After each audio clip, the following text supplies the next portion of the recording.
kami hormati Bapak Ibu Guru SD Negeri 7 Bosan Kidul, Ibu Guru dari TK PKK Sobo Undangan, serta seluruh karyawan-karyawati SD Negeri 7 Bosan Kidul. Pertama-tama marilah kita ucapkan puji syukur kepada Allah Subhanahu wa Ta'ala yang telah melimpahkan rahmat serta hidayahnya sehingga pada hari ini kita bisa berkumpul di sini dalam acara diseminasi positif calon guru penggerak angkatan 7 Kabupaten Ponorogo. Selawat serta salam tetap kita haturkan kepada junjungan kita Nabi Agung Muhammad SAW yang telah melimpahkan syafaatnya hingga nanti pada yaumul kiamat. Bapak Ibu hadirin yang kami hormati, adapun dengan susunan acara sebagai berikut. Yang pertama pembukaan, yang kedua pemaparan diseminasi disiplin positif oleh Bapak Yuli Hartanto MPD dari SD Negeri 7 Bosan Kidul. Kemudian untuk acara yang ketiga adalah penutup. Baiklah Bapak Ibu hadirin sekalian, untuk memulai acara yang pertama kita bersama-sama dengan kita buka dengan bacaan basmalah. Memasuki acara selanjutnya yaitu pemaparan diseminasi disiplin positif oleh Bapak Yudi Hartanto SD Negeri 7 Bosan Kidul. Kepada beliau dipersilakan.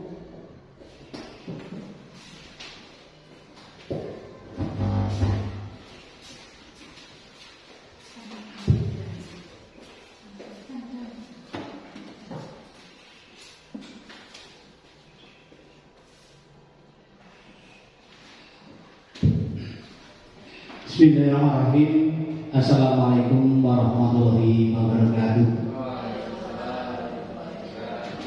Alhamdulillahirrahmanirrahim. Puji syukur kehadirat Allah Subhanahu wa Ta'ala pada kesempatan pagi menjelang siang ini kita dipertemukan dalam keadaan sehat walafiat, sehingga kita semua dapat bertemu berkumpul di aula ini dengan tidak ada halangan suatu apapun.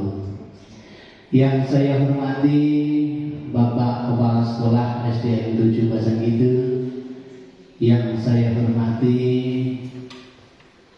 Bapak Ibu Guru Tenaga Kependidikan SDN 7 Bosan Kidul, yang saya hormati Ibu Kepala Sekolah dan Guru TK PKK Sobo Desa Gedangan Kecamatan Krain.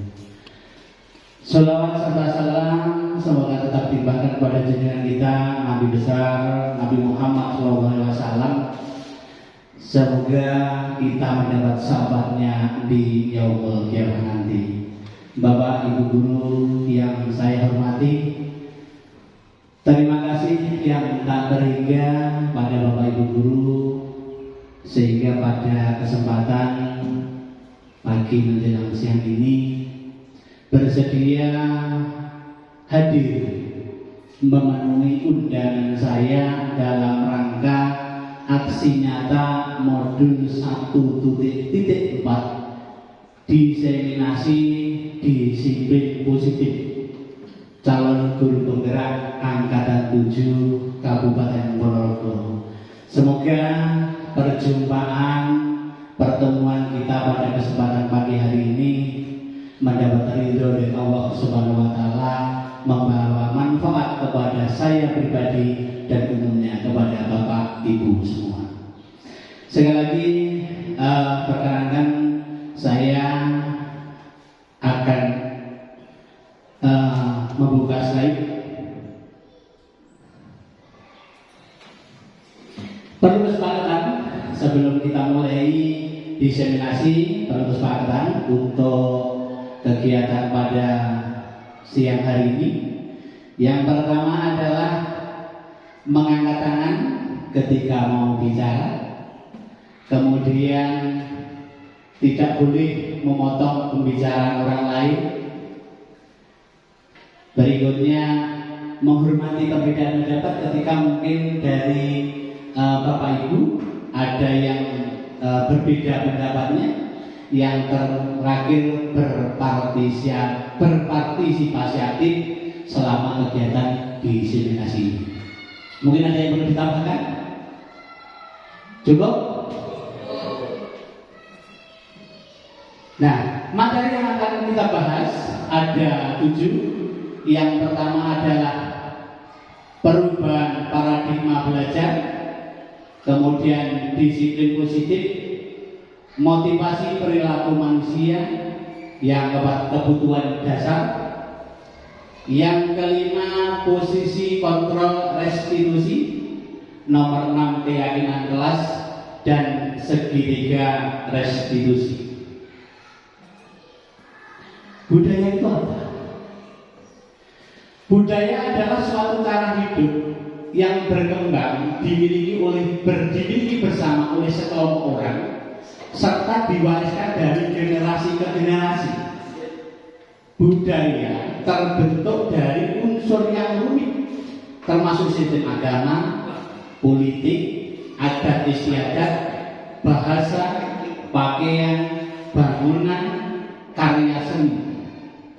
Bahasa sebagaimana juga budaya merupakan bagian yang tak terpisahkan dari diri manusia, sehingga banyak orang cenderung menganggapnya diwariskan secara genetis. Seseorang bisa berkomunikasi dengan orang yang berbeda budaya dan menyesuaikan perbedaan-perbedaan di antara mereka, sehingga membuktikan bahwa budaya bisa dipelajari. Contoh dalam kegiatan kita sehari-hari, ada budaya-budaya yang kita terapkan di lingkungan sekolah maupun di lingkungan masyarakat. Contohnya ketika kalau di lingkungan masyarakat ada budaya bersih, bisa bersih kali. Itu adalah salah satu budaya yang warisan leluhur yang harus kita lestarikan. Hubungannya apa dengan pembelajaran? Contoh, ketika genduren, kalau bahasa Jawanya genduren, berarti orang itu berkumpul dalam suatu tempat dengan sebuah persamaan niat, dengan kesamaan niat untuk melestarikan budaya makan bersama. Itu. Lanjut. Budaya positif di sekolah berisi kebiasaan-kebiasaan yang disepakati untuk dijalankan dalam waktu yang lama. Jika kebiasaan positif ini sudah membudaya, maka nilai-nilai karakter yang diharapkan akan terbentuk pada diri anak. Apa itu contohnya? Yang pertama adalah budaya membaca. Membaca itu adalah keinginan, minat. Katakanlah kita ada program setiap Rabu itu ada kegiatan membaca atau pergi ke perpustakaan. Bukan itu, tapi kita sebagai guru harus mengingatkan anak itu gemar membaca. Bukan regulasi yang setiap hari atau setiap hari kita laksanakan, tetapi kita sebagai guru harus menumbuhkan minat anak itu untuk budaya membaca, punya keinginan membaca. Bukan rutinitas yang kita seakan kita paksa setiap hari 15 menit membaca sebelum pelajaran dimulai. Bukan. Itu bagus, tetapi kesadaran anak itu harus kita pupuk. Kita harus dorong keinginan anak itu supaya anak itu punya jiwa, punya hobi membaca. Yang kedua, budaya yang kita laksanakan di sekolah, contohnya adalah kegiatan ekstrakurikuler. Mungkin itu bisa pramuka, bisa BTA, bisa karawitan, bisa seni hadroh, bisa mungkin kegiatan ekstra tari. Itu adalah kebiasaan-kebiasaan budaya positif di sekolah yang perlu kita lestarikan dan perlu kita tingkatkan. Berikutnya budaya berdoa. Berdoa sebelum pelajaran dimulai dan setelah pelajaran selesai. Itu termasuk budaya. Budaya yang di sekolah yang perlu dan harus kita lestarikan. Berikutnya sikap 5S: sopan, sapa, senyum, sopan, santun, dan salam. Pertama, memberikan salam. Anak itu harus kita biasakan untuk memberikan salam ketika ketemu orang lain, bukan hanya bapak ibu guru. Sikap, senyum, sapa, assalamualaikum, selamat pagi, itu harus kita biasakan. Biar anak itu kalau sudah terbiasa maka tidak akan terasa canggung. Ketika ada orang datang ke sekolah, anak itu buru-buru menemui kemudian mengucapkan salam sambil jalan tangan. Gitu. Yang berikutnya adalah budaya antri. Kalau di Jepang, budaya antri perlu sangat-sangat ditekankan. Begitu juga kita sebagai guru harus mendidik, memberikan contoh kepada anak didik kita bagaimana penerapan kita menerapkan disiplin di sekolah. Contoh mungkin ketika antrian anak menyetorkan jawaban kepada bapak ibu guru, kita koreksi dari yang lebih dulu. Itu adalah budaya antri. Jadi anak tidak berebut di dekat meja atau di dekat bapak ibu guru, tetapi membentuk antrian. Lanjut. Nah, ada beberapa pertanyaan. Bapak Ibu, setuju atau tidak? Hukuman dapat mendisiplinkan anak. Setuju atau tidak? Setuju. Oke, nanti akan kita pelajari setuju atau tidak. Nomor 2, pemberian hukuman dengan hal positif seperti membaca atau membersihkan halaman sekolah dapat meningkatkan disiplin anak. Setuju atau tidak? Setuju. Nomor 3, memberi penghargaan dapat meningkatkan motivasi belajar anak. Ya? Oke, sangat setuju. Nah, nanti kita akan pelajari apakah pernyataan Bapak setuju dan tidak setuju tadi sesuai dengan apa yang akan kita bahas pada siang hari ini. Lanjut. Salah satu teori dari Dr. William Kaiser, Choice teori pada dasarnya kita tidak dapat memaksa murid untuk berbuat sesuatu jika murid tersebut memilih untuk tidak melakukannya. Walaupun tampaknya guru sedang mengontrol perilaku murid, hal demikian terjadi karena murid sedang mengizinkan dirinya untuk dikontrol. Saat itu bentuk kontrol guru menjadi kebutuhan dasar yang dipilih murid tersebut. Ilustrasinya, penguatan positif adalah bujukan adalah bentuk-bentuk kontrol. Segala usaha untuk mempengaruhi murid agar mengulangi suatu perilaku tertentu adalah suatu usaha untuk mengontrol murid tersebut dalam jangka waktu tertentu. Ibaratnya ketika kalian menggenggam sesuatu itu adalah sangat berharga bagi kalian. Orang lain disuruh membuka. Saya, Pak, contohnya Pak Basuki, saya suruh membuka tangannya, sedangkan Pak Basuki itu menggenggam sesuatu yang orang lain tidak boleh tahu. Apakah Pak Basuki dengan perintah saya memaksa Pak Basuki, saya mengintimidasi Pak Basuki akan membuka tangannya? Tidak mungkin. Kalau itu sangat berharga pada dirinya, berarti Pak Basuki itu tidak akan pernah membuka tangannya walaupun sudah saya paksa. Tuh. Lanjut.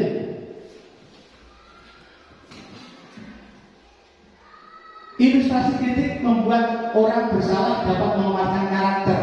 Maksudnya apa? Menggunakan kritik dan rasa bersalah untuk mengontrol murid menuju pada identitas gagal karena mereka belajar untuk merasa buruk tentang diri mereka. Mereka mengembangkan dialog diri yang negatif. Kadang-kala sulit bagi guru untuk mengidentifikasi bahwa mereka sedang melakukan perbuatan ini. Karena seringkali guru cukup menggunakan suara halus untuk menyampaikan pesan negatif. Ilusi bahwa orang dewasa memiliki hak untuk memaksa banyak orang dewasa yang percaya bahwa mereka memiliki tanggung jawab untuk membuat murid mereka berbuat sesuatu hal. Apapun yang dilakukan dapat diterima selama ada sebuah kemajuan berdasarkan pengukuran kinerja. Maknanya adalah ketika kita memberikan sesuatu kepada anak murid kita tidak selalu harus menggunakan dengan kata-kata yang keras. Kita bisa menegurnya dengan kata yang lemah lembut. Yang penting mengenai pada diri anak. Anak merasa bersalah, anak merasa, oh iya saya salah, berarti ada yang sesuatu yang perlu dibetulkan. Berikutnya, ini adalah kerangka acuan menuju perubahan paradigma seperti yang kita bahas pada rencana kegiatan tadi. Teori kontrol itu tentang realitas atau kebutuhan kita berbeda. Setiap orang memiliki gambaran berbeda. Kemudian stimulus responnya adalah realitas kebutuhan kita itu sama. Teori kontrolnya setiap orang memiliki gambaran berbeda. Semua orang melihat hal itu sama. Teori kontrolnya kita berusaha memahami pandangan orang lain tentang dunia. Kemudian stimulusnya adalah kita merubah orang lain agar pandangan yang sama dengan kita.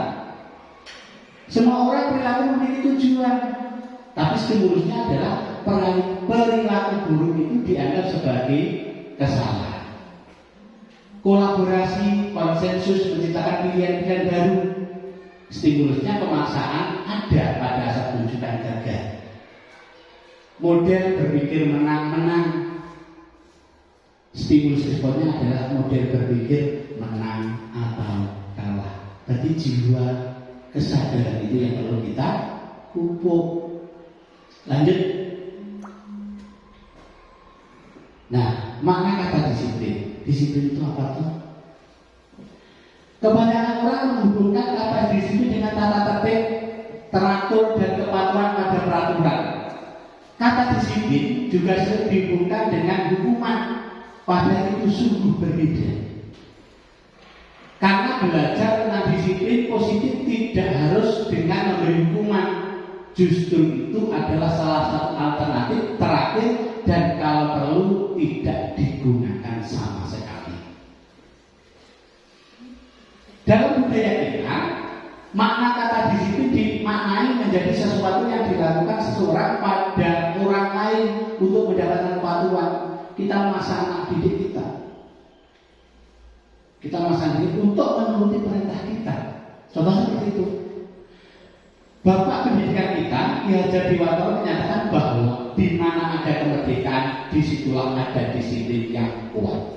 Sungguh pun disiplin itu bersifat self-disiplin, yaitu kita sendiri yang diwajibkan, kita dengan sekeras-kerasnya, tetapi itu sama saja. Sebab jikalau tidak cakap melakukan self-disiplin, wajiblah penguasa lain mendisiplin diri kita. Dalam buku Ki Hajar Dewantara, Pemikiran Filosofi Keteladanan. Lanjut. Nilai kebajikan. Yang pertama sudah tidak asing lagi, profil pelajar Pancasila.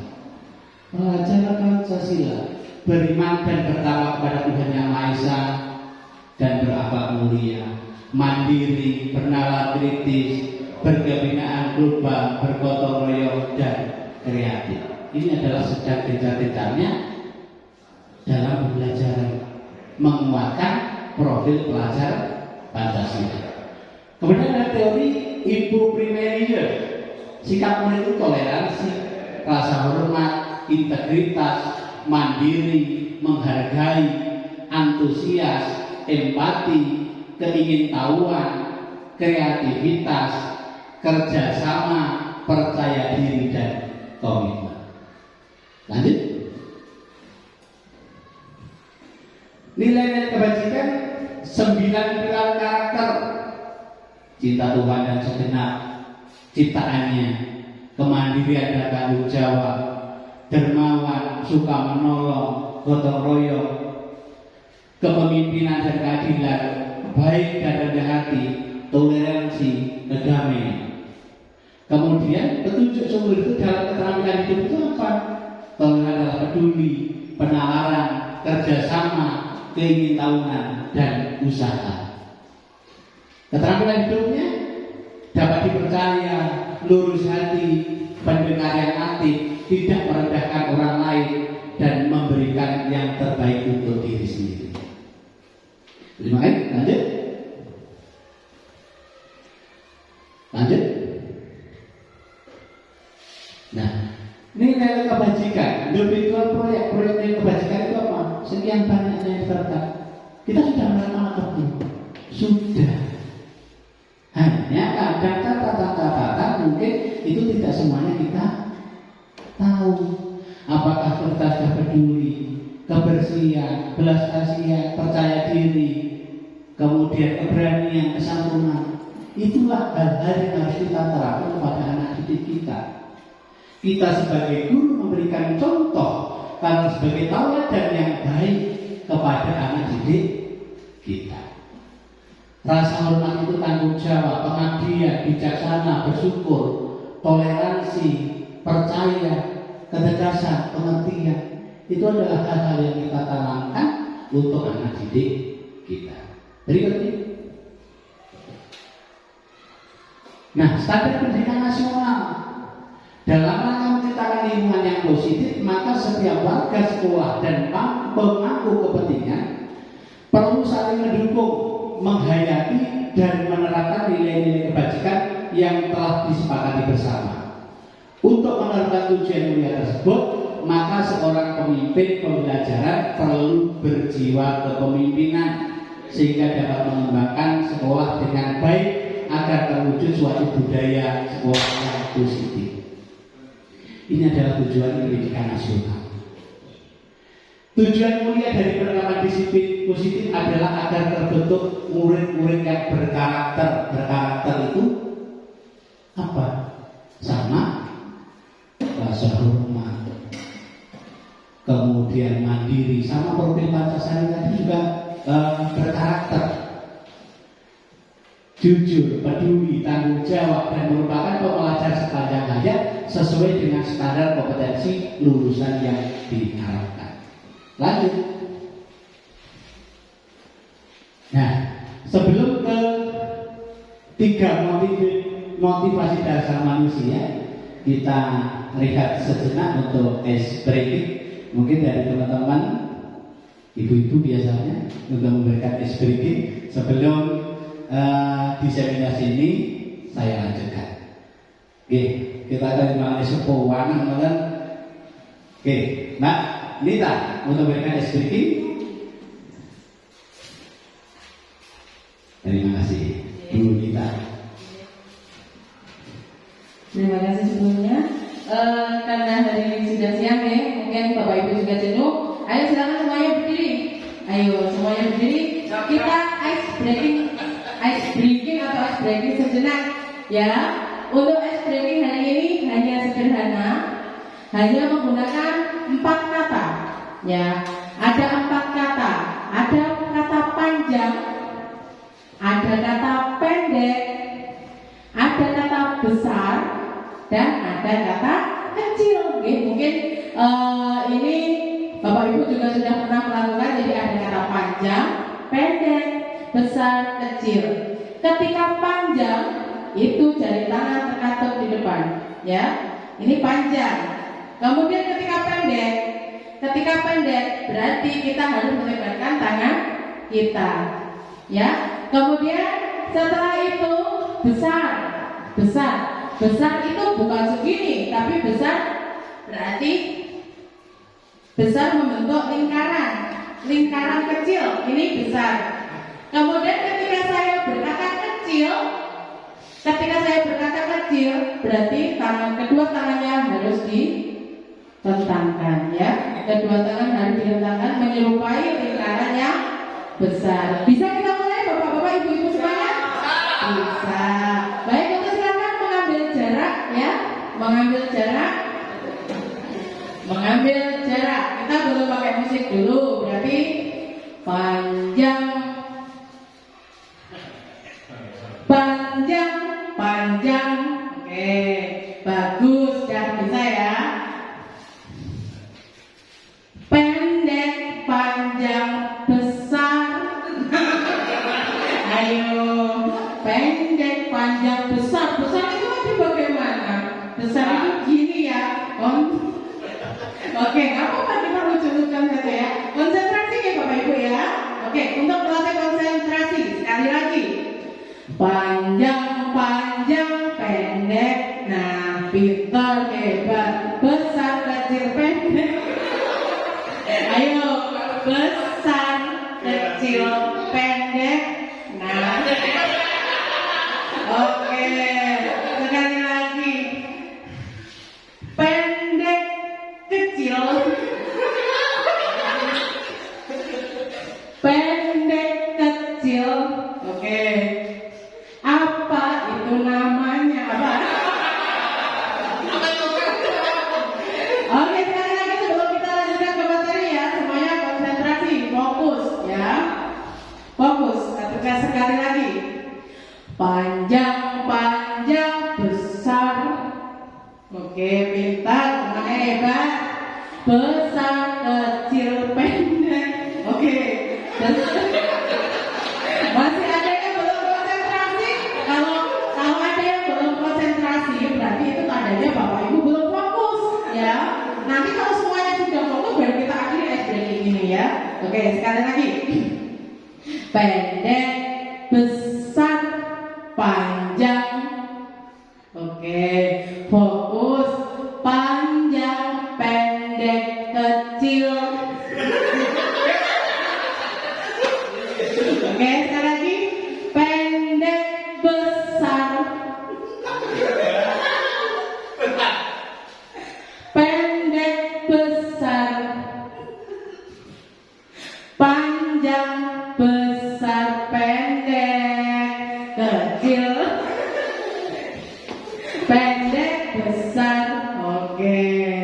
Besar, kecil, panjang. Oke. Panjang, pendek. Panjang, pendek, kecil. Oke. Besar, panjang. Oke, berapa semuanya Bapak Ibu sekalian? Kita lanjutkan untuk materi yang kedua hari ini untuk pemaparan tentang diskriminasi budaya positif oleh calon guru penggerak angkatan 7. Terima kasih. Terima kasih Bu Nita sudah menegakkan suasana pada siang hari ini. Memang sudah memberikan siang, sudah refresh Bapak Ibu. Terima kasih sekali lagi Bapak Ibu, Ibu-ibu, guru TK. Kita lanjutkan tentang 3 motivasi dasar manusia. Yang pertama untuk menghindari ketidaknyamanan atau hukuman. Kemudian untuk mendapatkan imbalan atau penghargaan dari orang lain. Yang ketiga untuk menjadi orang yang mereka inginkan dan menghargai diri sendiri dan nilai-nilai yang mereka percaya. Lanjut. Nah, identitas gagal atau hukuman banyak sekali. Contohnya konsekuensi. Sesuatu itu harus terjadi. Tidak nyaman untuk murid anak jangka waktu pendek. Korban bisa diabaikan. Murid atau anak dibuat tidak nyaman. Restitusi merupakan pilihan. Penguatan untuk murid anak dalam jangka waktu panjang. Korban mendapatkan ganti. Murid anak tidak nyaman. Kemudian restitusinya murid atau anak mendapatkan penguatan. Berikutnya membantu penerapan mengikuti peraturan dalam masyarakat. Fokus dalam pemecahan masalah dalam jangka panjang. Apa peraturannya? Mampukah kita melakukannya? Apa yang kamu yakini? Apa yang bisa kamu lakukan untuk memberani masalah ini? Ini adalah identifikasi sukses disiplin, konsekuensi dan restitusi. Lanjut. Masih sama dengan yang tadi.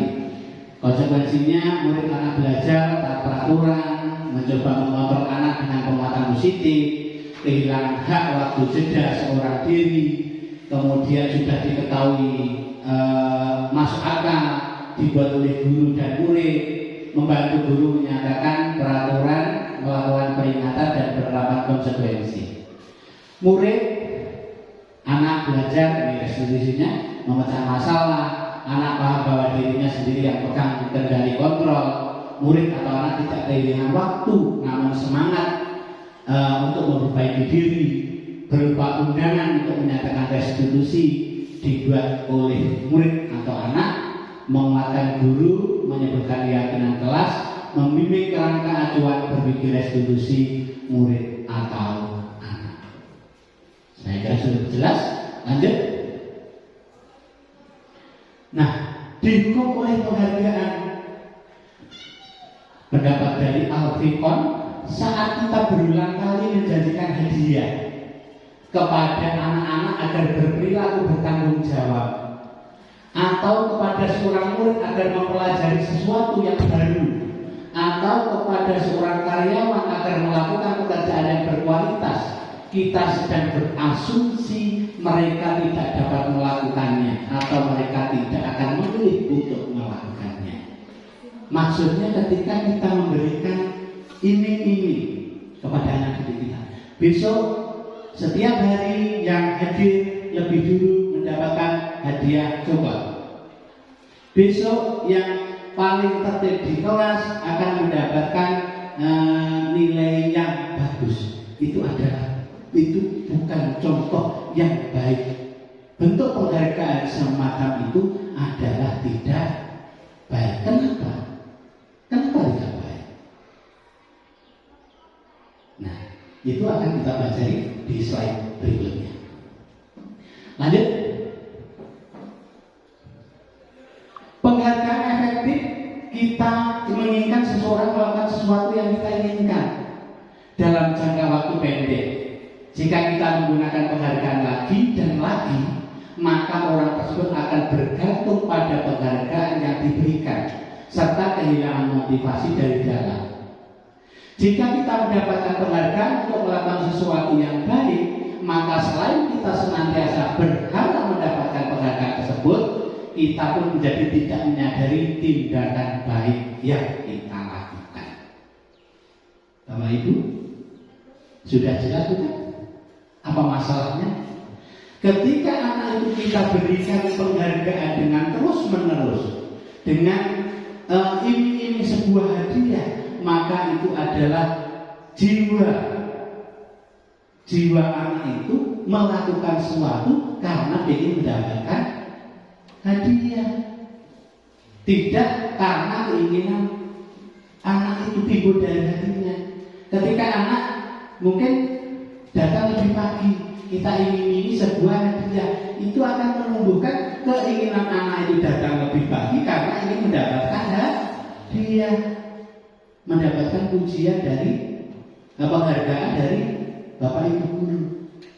Gitu. Lanjut. Penghargaan tidak efektif. Suatu penghargaan adalah suatu benda atau peristiwa yang diinginkan, yang dibuat dengan persyaratan. Hanya jika Anda melakukan hal ini, maka Anda akan mendapatkan penghargaan yang diinginkan. Jika saya mengharapkan suatu penghargaan dan tidak mendapatkan, maka saya akan kecewa sekali. Serta kemungkinan lain kali saya tidak akan berusaha sekeras sebelumnya. Jadi jika kita memberikan seorang suatu penghargaan untuk melakukan sesuatu, maka kita harus terus-menerus memberikan penghargaan itu jika kita ingin orang tersebut meneruskan perilaku yang kita inginkan. Sudah jelas? Berarti ketika kita memberikan janji kepada anak didik kita, ini masih pendapat Al-Fiqon tadi, bahwa itu adalah sesuatu yang kurang baik, sebaiknya kita hindari. Gitu. Lanjut. Penghargaan merusak hubungan. Apa itu? Ketika seorang diberi penghargaan atau pujian di depan orang banyak, kamu pintar nih, kamu bagus, kamu cantik, kamu dan lain sebagainya, maka yang lain akan merasa iri dan sebagian dari mereka akan tidak menyukai orang yang diberikan penghargaan tersebut. Oke? Ketika orang diberi penghargaan atau dipuji di depan orang, maka orang lain akan merasa iri dan sebagian dari mereka akan tidak menyukai orang yang diberi penghargaan tersebut. Kemudian, jika seorang guru sering memberikan penghargaan kepada murid-muridnya, besar kemungkinan murid-muridnya termotivasi hanya untuk menyenangkan gurunya. Mereka tidak akan bersifat jujur kepada guru tersebut. Penghargaan menciptakan persaingan di dalam kelas dan persaingan menciptakan kecemasan. Sudah jelas? Sudah kita uraikan dari cepat. Berarti penghargaan tadi juga merusak hubungan teman dekat, karena yang kalau satu diberikan penghargaan terus, berarti yang lain akan merasa iri atau mungkin bisa juga rendah diri. Lanjut. Penghargaan mematikan kreativitas. Apa itu? Murid-murid berpikir mengenai hadiah atau penghargaan yang bisa mereka dapatkan bila berhasil menulis sebuah puisi. Contoh, kreativitas kelompok murid-murid ini menjadi berkurang dibandingkan dengan yang tidak diberitahu tentang hadiah yang bisa mereka terima. Berarti ketika guru, siapa yang bisa menulis karangan narasi yang bagus, akan saya berikan mungkin satu buka buku tulis. Tuh. Kemudian penelitian menunjukkan bahwa pekerjaan seni atas penulisan serta menjadi kurang kreatif bila dijadikan sebuah hadiah. Berarti iming-iming tadi akan menginspirasi anak, pemikiran anak, saya akan menulis yang baik, nanti akan dapat hadiah. Itu. Dalam tugas-tugas memecahkan masalah, para murid memakan waktu lebih lama dan memberikan jalan keluar kurang kreatif saat mereka dijadikan suatu penghargaan. Berikutnya, lanjut. Penghargaan itu sama dengan menghukum. Benar tidak? Penghargaan itu sama dengan menghukum. Mari kita cermati. Penghargaan, tanda kutip, menghukum. Mereka tidak mendapatkan penghargaan. Misalnya dalam sebuah ranking, mereka yang mendapatkan ranking kedua akan merasa paling dihukum. Kenapa begitu? Kenapa saya tidak tingkat satu? Memberikan penghargaan dan hukuman adalah hal yang sama. Ini Bapak Ibu guru, kita harus mengerti kalimatnya. Memberikan penghargaan dan hukuman itu adalah hal yang sama. Sedangkan yang kita lakukan selama ini, kita juga memberikan hukuman ketika anak itu salah dan memberikan penghargaan ketika anak itu berprestasi. Memberikan penghargaan dan hukuman adalah yang sama karena keduanya mencoba mengendalikan perilaku seseorang. Jika pada dasarnya tidak suka dikendalikan dalam jangka waktu lama, penghargaan akan terlihat sebagai hukuman. Terus pertanyaannya, bagaimana Pak kalau kita memberi penghargaan ketika anak itu juara kelas? Bapak Ibu, ketika diperkenalkan kurikulum 2013, itu adalah penekanan pada tema, bukan pada mata pelajaran.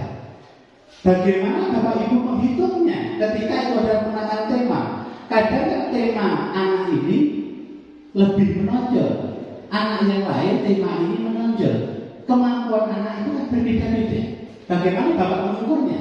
Apakah cukup dengan nilainya kita akumulasikan baik, berarti anak itu juara satu? Apakah seperti itu? Dalam kurikulum 2013 atau sekarang ke kurikulum Merdeka dengan pendekatan mata pelajaran, itu kan sulit. Alangkah baiknya ketika memberikan penghargaan itu berupa mungkin anak yang kreatif, anak yang lebih datang lebih pagi, anak yang pandai dalam bersosialisasi dengan temannya, anak yang mudah bergaul, anak yang rajin menghafalkan surat dalam juz amma. Itu kan lebih kepada anaknya, bukan masalah nilai. Karena kalau masalah nilai akumulasi dalam pendekatan pembelajaran saya kira kurang tepat. Berarti harus ada banyak hadiah, harus ada banyak kenangan. Ya sesuai dengan yang kita butuhkan. Ada berapa penghargaan, tetapi tidak diukur dari nilai, tapi diukur dari kemampuan anak itu di bidang apa. Anak pandainya pidato, kita apresiasi pidato. Anak pandai dalam berhitung, kita apresiasi itu. Berarti semua anak itu Bapak Ibu punya kekurangan dan kelebihan masing-masing. Itu yang harus kita tanamkan pada diri seorang guru. Lanjut.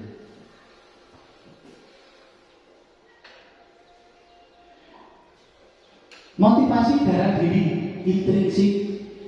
Saat seorang anak untuk pertama kali menggabungkan huruf-huruf dalam kata dan menyadari bahwa ia dapat membaca, timbul pijar di matanya dan membuat senyuman di wajahnya. Anak begitu gembira bahwa ia telah mempelajari, menguasai suatu tanda baru. Kesadaran akan kemampuannya bahwa dia sudah dapat membaca, sesungguhnya sudah merupakan suatu penghargaan. Itu Bapak Ibu. Ketika anak sudah membaca, melihat matanya berbinar, anak itu senang, kelas 1 senang bisa membaca. Itu adalah suatu bentuk penghargaan pada diri anak itu sendiri. Anak itu akan merasa senang. Lanjut.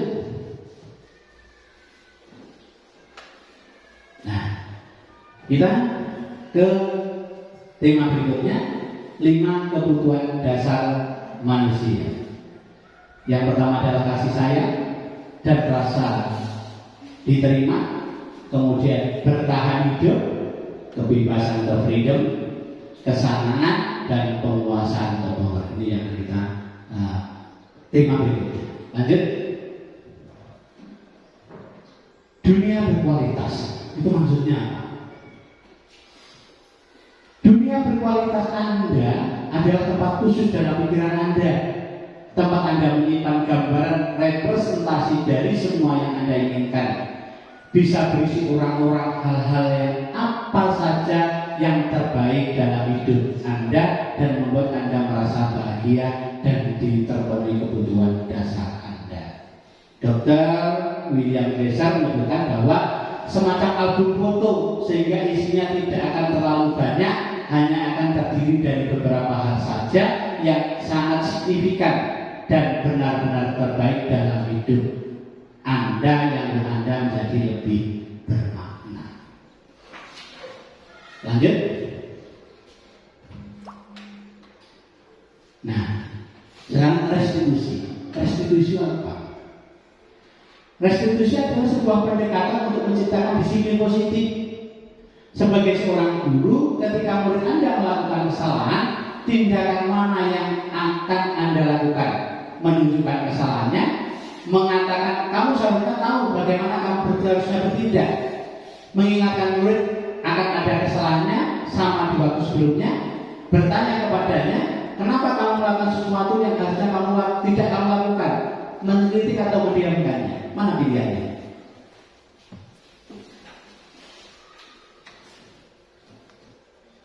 Menunjukkan kesalahannya dan minta melihat kesalahannya baik-baik.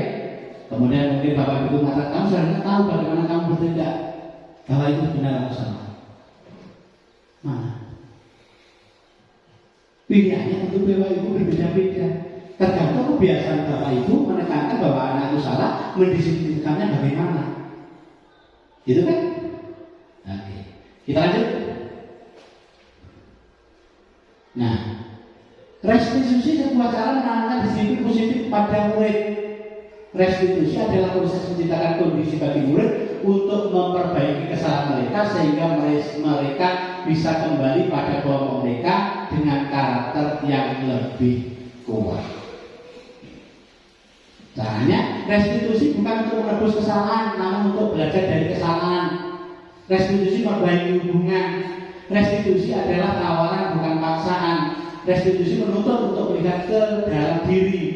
Restitusi dari kebutuhan dasar yang mendasari tindakan. Restitusi memberikan murid yang berbuat salah pada kelompoknya. Restitusi memuatkan fokus pada solusi dan seterusnya. Intinya Bapak Ibu, ketika anak itu bersalah, mungkin tidak disiplin, mungkin datangnya tidak tepat waktu, mungkin ketika waktu pelajaran olahraga tidak memakai seragam olahraga, itu jangan mendukung anak didik kita. Dengan cara dengan apa? Kita menasihatinya. Dengan cara apa? Yang nanti akan kita bahas berikutnya. Bagaimana? Yang penting kuncinya tidak ada hukuman bagi anak didik. Lanjut. Nah, kita sebagai guru 5 posisi kontrol dalam menerapkan disiplin positif sekolah. Kita sebagai apa? Sebagai penghukum kah? Sebagai pembuat merasa bersalah. Kita dulu membuat anak itu merasa bersalah. Atau sebagai teman kita melihat hati. Atau sebagai pemantau kita hanya melihat. Atau sebagai manajer, sebagai kepala sekolah. Bagaimana kita menempatkannya? Menempatkan diri kita. Lanjut. Penghukum. Nah, ciri-cirinya seperti ini. Nada suaranya tinggi, bahasa tubuhnya, bahasa tubuh, mata melotot dan jari menunjuk-nunjuk menghadap. Terlambat lagi, pasti terlambat lagi. Sudah datang terlambat, kapan bisa datang tepat waktu? Ini adalah ciri penghukum. Tanyakan pada diri Anda, bagaimana perasaan murid bila guru berbicara seperti itu pada saat muridnya datang terlambat? Kemungkinan hasilnya mungkin murid malah mendendam pada gurunya, bersifat agresif.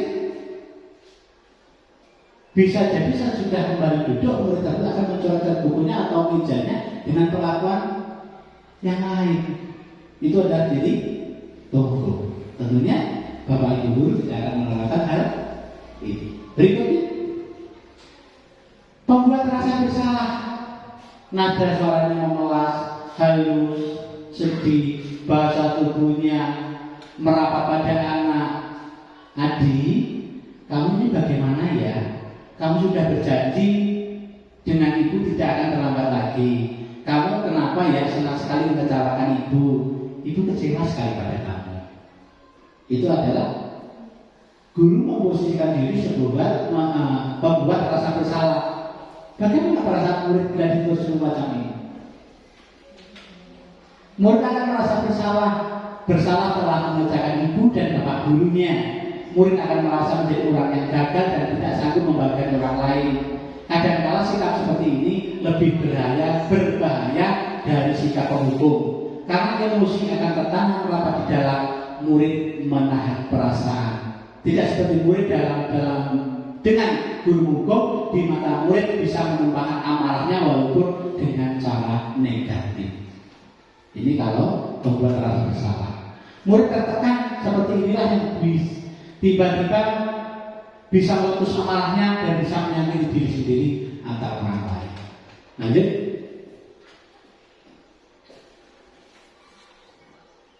Sebagai teman, nada suaranya ramah, akrab, bercanda, bahasa tubuh yang merapat pada murid, mata dan senyum jenaka. Adik, ayolah, bagaimana sih kamu? Kemarin kamu sudah janji ke bapak bukan? Kenapa terlambat lagi? Sambil tertawa ringan. Ya sudah, tidak apa-apa. Duduk dulu sana, nanti Pak Guru bantu. Kamu ini sambil senyum-senyum. Kira-kira Bapak Ibu dulu sudah melakukan ini atau belum? Oke. Lanjut, coba kita berikutnya. Sebagai pemantau, nada suaranya datar, bahasa tubuhnya yang formal. Guru, Adi, apa kamu jam berapa kita mulai? Tahu Pak? Guru, Bapak Guru, kamu terlambat 15 menit. Apakah kamu sudah mengerti konsekuensi yang harus dilakukan bila terlambat? Paham Pak? Saya harus tinggal di kelas pada jam istirahat. nanti dan mengerjakan tugas-tugas ketika saya. Ya, benar. Nanti pada saat jam istirahat kamu harus tinggal di kelas untuk mengerjakan tugas dan tinggal tadi saya tunggu. Bagaimana perasaan murid tidak seperti ini? Murid mengalami konsekuensi yang harus dijalankan karena telah melanggar salah satu peraturan sekolah. Guru tidak menunjukkan suatu emosi yang berlebihan, menjadi marah atau membuat merasa berbuat salah. Murid tetap dibuat tidak nyaman, yaitu dengan harus tinggal di kelas pada jam istirahat dan mengerjakan tugas. Guru tetap harus memantau murid pada saat mengerjakan tugas dan istirahat karena murid tidak bisa tinggal seorang diri. Lanjut yang terakhir untuk 5 posisi kontrol tadi. Berikutnya manajer. Kita menempatkan diri kita sebagai manajer. Suaranya nada suaranya tulus, bahasa tubuhnya tidak kaku, mendekat ke murid. Adi, apakah kamu mengantar jam berapa sekolah dimulai? Tahu Pak, jam 7. Ya, jadi kamu terlambat. Kira-kira bagaimana kamu akan memperbaiki masalah ini? Saya bisa menanyakan teman-teman saya Pak untuk mengerjakan tugas yang tertinggal. Bapak Ibu kemudian jawab, baik, ini bisa dilakukan. Apakah besok akan ada masalah untukmu agar bisa hadir tepat waktu? Tidak Pak, saya bisa hadir tepat waktu. Ini kalau kita memposisikan diri sebagai manajer. Itu 5 posisi kontrol yang wajib kita ketahui oleh Bapak Ibu guru. Lanjut.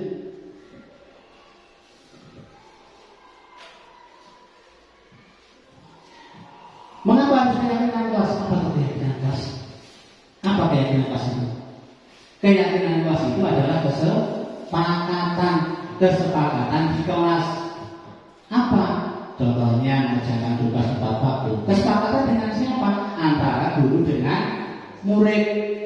Keyakinan kelas bersifat lebih atas daripada peraturan yang lebih rinci dan konkret. Dan berikutnya, lanjut.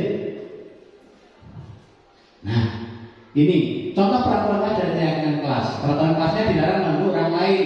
Hadir di sekolah 15 menit sebelum pelajaran dimulai. Dilarang melakukan kekerasan bergantian. Dilarang melakukan kekerasan bergantian atau menunggu orang lain. Keyakinannya adalah komitmen terhadap tugas, senantiasa membantu, selalu bersifat positif, percaya, menghormati orang lain, serta barang lainnya senantiasa menjaga diri terbaik. Itu adalah contoh peraturan kelas atau dan keyakinan kelas. Lanjut. Nah, ini Bapak Ibu dulu poinnya. Perbedaan hukuman dan konsekuensi. Mencatat 100 kali di dalam buku kalimatnya, saya akan terlambat lagi. Saya tidak akan terlambat lagi karena terlambat ke sekolah. Saya biasanya juga. Saya tidak akan mengulanginya lagi. Saya akan mengerjakan. Saya tulis dari 100 sampai 200. Itu termasuk konsekuensi atau hukuman. Bapak Ibu, mencatat 100 kali di dalam buku, saya tidak akan terlambat lagi karena terlambat sekolah. Menulis itu termasuk hukuman atau konsekuensi? Hukuman. Nanti kita lihat jawabnya. Bapak Ibu nanti betul atau salah. Lari mengiringi lapangan basket 2 kali karena terlambat hadir di sekolah. Hukuman atau konsekuensi? Hukuman. Murid diminta untuk push up 15 kali karena tidak menggunakan masker ke sekolah. Hukuman atau konsekuensi? Hukuman. Menggantikan kertas tugas teman yang telah dicoret-coret bukunya, kemudian suruh mengganti. Hukuman atau konsekuensi? Konsekuensi. Lanjut. Murid disuruh untuk tidak mengenakan sepatu seharian di sekolah karena tidak menggunakan sepatu hitam ketika mungkin upacara kan seharusnya sepatunya hitam. Kemudian dihukum dengan cara kemudian ada konsekuensi hukuman karena tidak mengenakan sepatu hitam, disuruh tidak menggunakan sepatu. Hukuman atau konsekuensi? Hukuman. Lari mengelilingi lapangan basket 2 kali karena terlambat 10 menit dalam pelajaran olahraga. Hukuman atau konsekuensi? Untuk mengetahui jawaban-jawaban yang betul dan salah, kita lihat slide berikutnya. Slide berikutnya. Mas? Oke. Betul kan? Oke. Mencatat 100 kali dalam buku kalimat termasuk hukuman. Lari mengelilingi bola baca termasuk hukuman. Murid julukan hukuman. Menggantikan kertas konsekuensi. Membersihkan lemari meja konsekuensi. Kemudian disuruh tidak mengenakan sepatu ada hukuman. Lari mengelilingi lapangan basket 2 kali kata adalah konsekuensi. Sudah jelas Pak Ibu? Sudah. Lanjut. Hukuman itu adalah sesuatu yang menyakitkan harus terjadi, membuat anak sakit, anak mengaji kedisiplinan, paksaan, mendorong anak menyakiti diri sendiri, konsep diri yang buruk. Itu hukuman. Konsekuensi sesuatu harus terjadi, membuat anak merasa tidak nyaman dalam jangka pendek, anak menghargai disiplin, stimulus tanggapan, mendorong anak mudah menyesuaikan diri, konsep diri yang baik, anak pelajar dalam mematuhi peraturan, kelingan hak, dibuat tidak nyaman, dihasilkan untuk sementara. Tuh. Lanjut. Kita hampir menyelesaikan. Nah ini segitiga diskusi. Ada menstabilkan identitas, validasi tindakan yang salah, menanyakan keyakinan pada diri. Lanjut. Menstabilkan identitas itu bagaimana? Bagian dari dasar segitiga restitusi bertujuan untuk mengubah identitas anak dan orang yang gagal karena melakukan kesalahan menjadi orang yang sukses. Anak yang melanggar peraturan karena sering mencari perhatian adalah anak yang sedang mengalami kegagalan. Dia mencoba untuk memenuhi kebutuhan dasar namun ada benturan. Karena kita mengkritik dia, maka kita akan membuatnya dalam posisi gagal. Kalau kita ingin menjadi reflektif, maka kita harus meyakinkan si anak dengan cara mengatakan kalimat yang seperti ini. Berbuat salah itu tidak apa-apa. Tidak ada manusia yang sempurna. Saya juga pernah melakukan kesalahan seperti itu. Kita bisa menyelesaikan ini. Bapak Ibu tidak tertarik mencari siapa yang salah, tapi Bapak Ibu ingin mencari solusi dari permasalahan ini. Kamu berhak merasa begitu. Apakah kamu sedang menjadi teman yang baik buat dirimu sendiri? Ini adalah contoh-contoh menstabilkan identitas dalam segitiga restitusi. Kalau kita mengatakan kalimat-kalimat di atas, akan sangat sulit bahkan hampir tidak mungkin buat anak untuk tetap membangkang. Para guru yang bertugas mengawasi anak-anak saat mereka bermain di halaman sekolah menyatakan bahwa bila mereka mengatakan kalimat tersebut yang mungkin hanya butuh 30 detik bisa mengubah situasi yang sulit menjadi kooperatif. Tuh, bagian dari menstabilkan identitas, contoh-contoh kalimatnya kepada anak seperti itu. Lanjut. Yang kedua, sisi yang kedua dari segitiga restitusi, validasi tindakan yang salah. Setiap tindakan kita lakukan dengan cara suatu tujuan, yaitu memenuhi kebutuhan dasar. Kalau kita memahami kebutuhan dasar, apa yang mendasarinya? Contoh kalimatnya seperti ini. Padahal kamu melakukan yang lebih buruk dari ini ya. Kamu pasti punya alasan mengapa melakukan hal itu. Kamu patut bangga pada dirimu karena kamu telah melindungi sesuatu yang penting buatmu. Biasanya guru menyuruh anak untuk menghentikan sikap yang tidak baik, tetapi teori kontrol menyatakan bahwa resep itu tidak manjur. Kenapa? Mungkin tindakan guru dengan memvalidasi sikap yang tidak baik seperti bertentangan dengan aturan yang ada, namun sebetulnya tujuannya untuk menunjukkan bahwa guru memahami alasan dibalik tindakan murid. Ini sisi satunya dari segitiga restitusi. Kita lanjut. teori kontrol. Yang berikutnya sesi menanyakan keyakinan. Teori kontrol menyatakan bahwa kita pada dasarnya termotivasi secara internal ketika kita sukses telah tercapai, dan tingkah laku yang salah satu divalidasi. Langkah 2, maka anak akan siap untuk dihubungkan dengan nilai-nilai yang dia percaya dan berpindah menjadi orang yang diinginkan. Pertanyaan-pertanyaan di bawah ini menghubungkan keyakinan anak dengan keyakinan kelas dan keluarga. Contoh kalimatnya, apa yang kita percaya sebagai kelas atau keluarga? Apa nilai-nilai umum yang kita telah sepakati? Apa bayangan kita tentang kelas yang ideal? Kamu mau tahu orang yang seperti apa? Itu adalah kalimat-kalimat dalam sisi menanyakan keyakinan. Penting untuk menanyakan ke anak kehidupan seperti apa nantinya yang ingin mereka inginkan. Apakah kamu ingin menjadi orang yang sukses, bertanggung jawab, atau bisa dipercaya? Kebanyakan anak akan menjawabkan iya, tapi mereka tidak tahu bagaimana caranya menjadi seorang seperti itu. Guru dapat membantu dengan bertanya, seperti apa jika seorang menjadi orang seperti itu. Ketika anak mendapat gambaran yang jelas tentang orang seperti apa yang mereka inginkan, guru dapat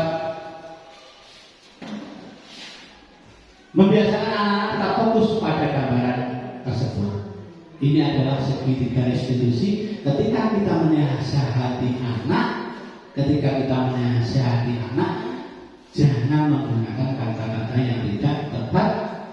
Nanti kenapa? Buatnya kalau kita menggunakan kata itu akan merasa anak itu mungkin akan merasa tidak senang dan lain sebagainya. Tuh, lanjut. Refleksi. Ini sudah bagian terakhir sebelum akhir slide. Pelajaran apa setelah saya mengikuti kegiatan ini? Ada 7 tadi kegiatan. Mungkin Bapak Ibu dari awal sudah saya kira 1 jam lebih menyaksikan belajar bersama tentang budaya disiplin di sekolah. Pelajaran apa setelah saya mengikuti kegiatan ini? Kemudian hal baik apa yang akan saya lakukan setelah mengikuti kegiatan ini? Mungkin salah satu dari Ibu, Bapak bisa memberikan gambaran kira-kira pelajaran apa yang saya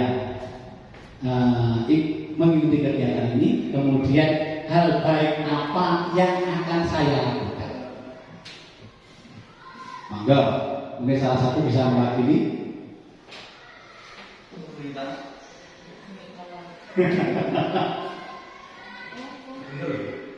Minimal apa yang sudah pelajaran hari ini yang paling mengena itu apa, kemudian apa yang akan saya lakukan. Mungkin itu Bu Nita atau Bu Nur. Oh, saya teringat ini apa ini. Kemudian saya akan melakukan ini. Monggo, Bu Nur, mungkin.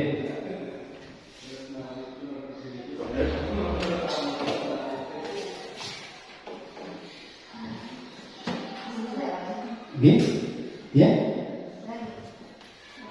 Pelajaran apa yang dapat hari ini? Monggo. Kemudian apa yang ingin?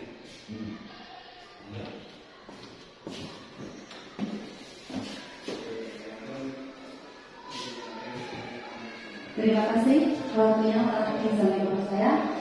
Pelajaran yang kami dapatkan dari materi itu tadi yaitu tentang tidak bolehnya menghukum anak dengan apa itu tadi? Berbagai tindakan yang menyiksa diri anak ataupun menyakiti anak tersebut. Nah, hal baik yang akan saya lakukan, maka saya tidak akan melakukan hal itu tadi, tidak akan menghukum siswa saya dengan hal-hal seperti itu, juga tidak akan memberikan penghargaan penghargaan kepada anak yang berprestasi itu karena bisa membunuh semangat dari anak tersebut. Mungkin itu yang dapat saya gali tadi. Terima kasih waktunya. Akhirnya saya mengucapkan terima kasih. Ya, terima kasih Bu Nur yang telah menyampaikan gambaran tentang pelajaran apa yang tadi ikuti, yang paling mana tadi adalah hukuman. Bapak Ibu guru tidak boleh memberikan hukuman kepada anak. Kemudian yang kedua, hal apa yang dilakukan setelah pelajaran ini? Memberikan penghargaan. Memberikan penghargaan kalau tidak terus menerus seperti yang saya sampaikan di depan itu masih boleh. Contohnya mungkin memberikan penghargaan ketika, tapi yang lain juga harus diberikan penghargaan seperti itu. Berikutnya sudah refleksi. Lanjut slide berikutnya. Mas Sigit. Terima kasih. Bapak Ibu, keluarga besar SDN Jumatan Kidul, Bapak Ibu dari guru TK PKK Sobo yang berkenan hadir pada kesempatan si pagi sampai siang hari ini, saya ucapkan terima kasih yang tidak terhingga kepada Bapak Ibu semua dapat meluangkan waktu mengikuti kegiatan diseminasi budaya putih sekolah.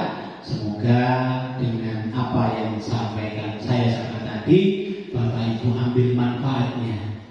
Ketika ada kurang dalam saya menyampaikan, Bapak Ibu bisa tinggal di sini. Apa yang dikasih ceritanya. Jadi ketika ada hal baik, sampaikanlah keluar. Tapi ketika apa yang saya sampaikan tadi kurang berkenan, cukup ditinggal di ruangan ini. Mungkin itu Bapak Ibu yang dapat saya sampaikan sebagai tugas saya melakukan aksi nyata modul 1.4 tentang budaya positif.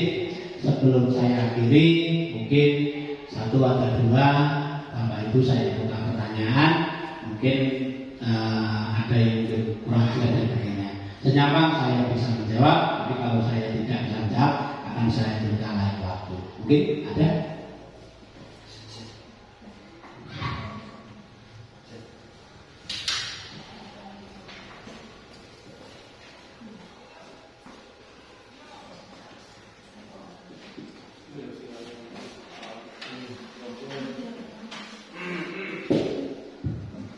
Monggo. Terima kasih.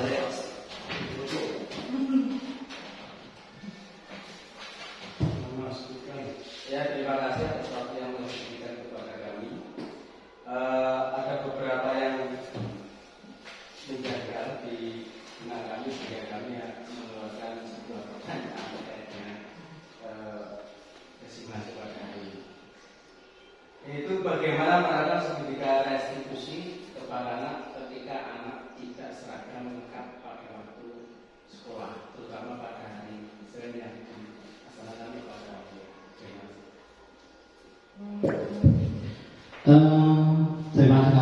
Terima kasih sekali Pak Basuki telah memberikan pertanyaan bagaimana menerapkan segitiga restitusi ketika anak itu tidak seragam ke sekolah ketika hari mungkin hari Senin ketika upacara bendera.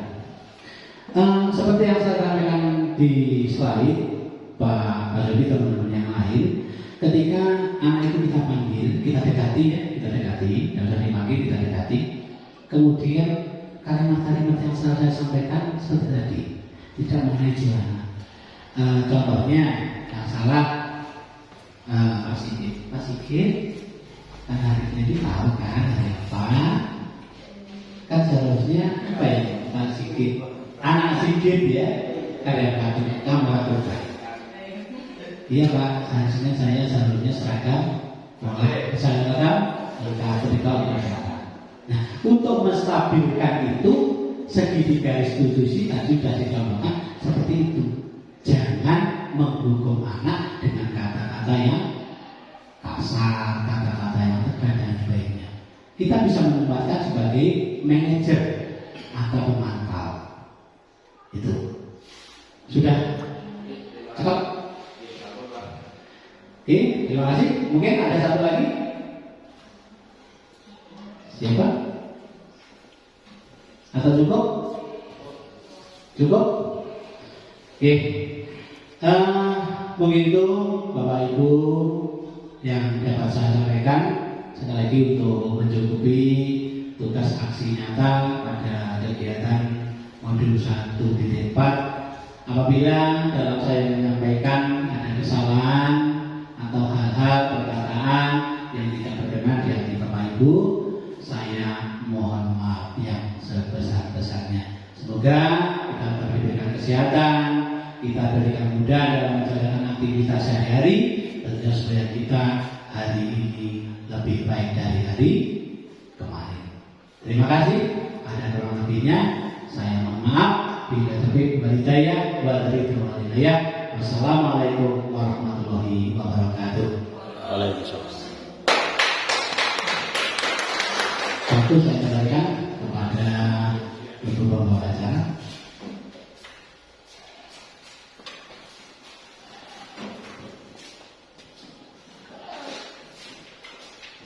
Baik, terima kasih Bapak atas pemaparan untuk diseminasi budaya positif di sekolah. Tentunya kita pada hari ini banyak belajar berbagai hal.